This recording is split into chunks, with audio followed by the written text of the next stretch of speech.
And we're on. All right, let me turn this down. Don't want to hear myself while I talk. Good afternoon, ladies and gentlemen. Welcome to the Rob Review, and welcome to another live talk we're having here today. Again, I'm doing these live chats because I can get more content to you. And the question I have to start our talk today is I always do try to have a question that I think will really prod your thought process. Okay, here it is. Do you know how much money you're leaving on the table right now? And that's a weird question, but also think, do you know how much harder you're working? How much more work you're putting in than you have to? And probably an even more important question is, do you know every day when you go into the office or when you go to work on your business, what results you're going to get from that time you put in? Okay? If you don't, these are things you need to think about, because successful people, we're here at the Rob Review talking about the 3 pillars that build a successful life, right? Your mindset, building smart relationships and being successful and happy in the relationships, and building smart friendships, and marrying the right person and having that good relationship, and then the financial side of things, being able to be independent and have that financial stability. Those are the 3 things that I think are important to having a strong, successful, happy life. And today we're going to talk about your work ethic and 5 simple tweaks that you can make to make you more money, whether you're in a business of your own or whether you're building a business through being a part of somebody else's team.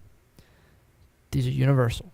In today's world, with so many people working at home, people doing things just like this for their workload, I find it very interesting that more people are not in tune to how much they're getting out of every hour. I mean, everybody understands, okay, I get paid this per hour.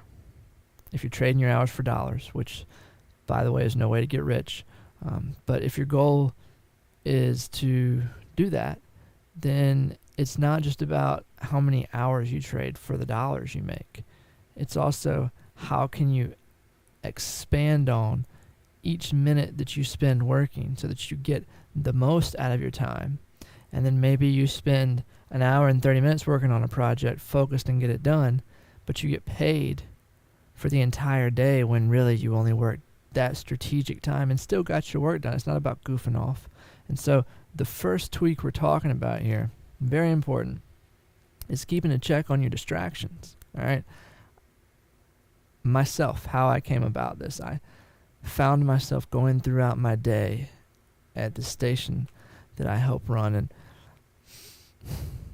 I found myself maybe at the end of every day I'd only get one particular thing done that I needed to get done. And I started to really look at how in the world do I go throughout a whole 8, sometimes 10-hour workday and barely get a project done. And I found out, I just took a notebook and started recording, just a little small pocket notebook, and started recording the day's activities and how many times I got interrupted. Those interruptions are distractions, they are resistance, and they're probably necessary. But if you really document it, you got to understand your enemy. Those are interruptions that are enemies of your productive work. You have to understand your enemy and know your enemy to beat it. And that is probably keeping you from getting to where you want to go in the 6 months down the road, 30 days down the road, a week, and so on. So first and foremost, start paying attention to how much time you actually spend working versus how much time your colleagues spend joking with you, or your team spends asking you questions, or today one of the biggest things is email, right? People get distracted by email. They're constantly answering because they want to be that person that responds right now, or text messages right now.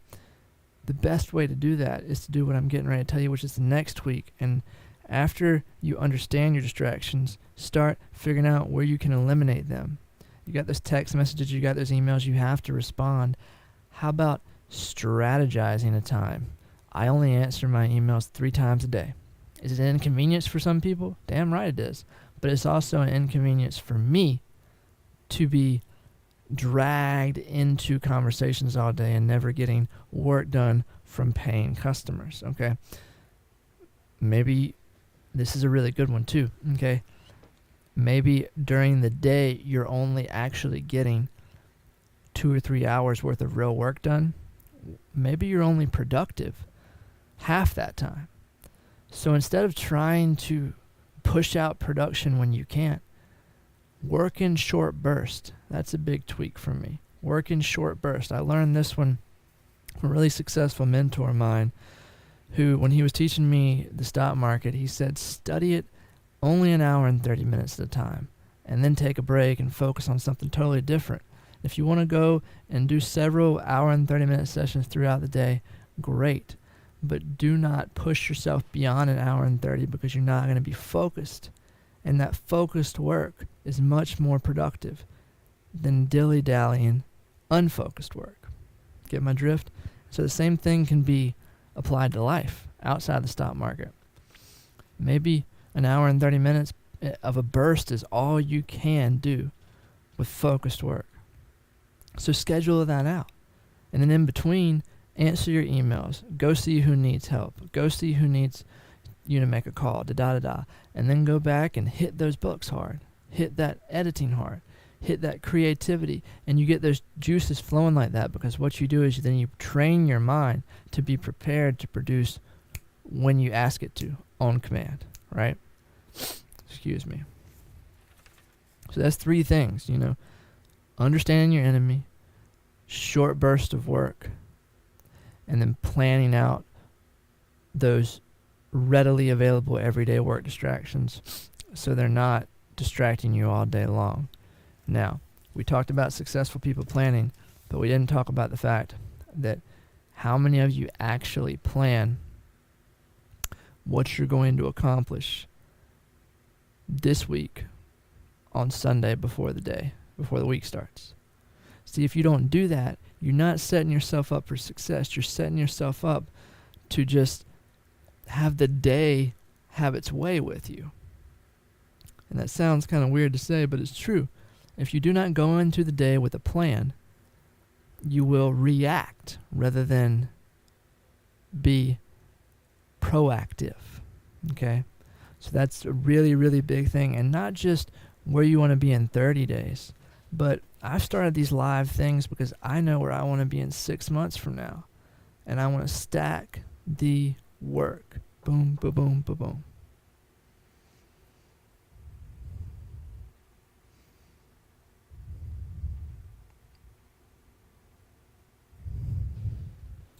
And that's really plain, it's a simple thing, and it's easy to do once you get in the habit of, I'm going to plan what I need to accomplish, executing in advance, okay? And then you work backwards to figure out where and what do I need to do. And then here's a beautiful thing.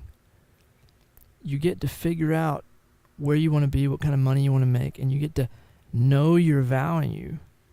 And then you get to take your mind off the money, knowing that if you get these objectives accomplished, the money will, high probability the money will be there. And then you actually get to accomplish the thing that most people fail to accomplish, which is they set income raising goals into their life, and they set these goals and they write them down on paper. I want to make $100,000 this year. I want to make $5,000 next month extra. That kind of stuff doesn't get accomplished because they don't actually take the time. And maybe you haven't. I know I did, and that's how I learned the hard way that I wasn't getting to my income goals because I was focusing on the money rather than the actions that make the money produce itself, that produce the money, okay? And then that leads into small wins that build confidence. All right, with that, I'll leave you to it.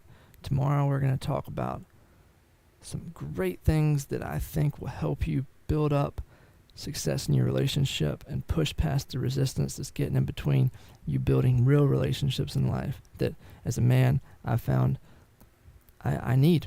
They're more fruitful for me than a lot of other things. And with that, remember that, look, guys, you got a goal, go out there, set the objective, figure out what it is, and then backtrack it and plan and execute the plan and work in a way that you can get the slight edge working for you. See y'all on the next one. Remember, guys, if you've got a dream, that dream matters, and you can achieve it if you take your eyes off the fact that you don't have the money. God doesn't care about the money. God is testing your faith to see if you really want that dream. See you tomorrow.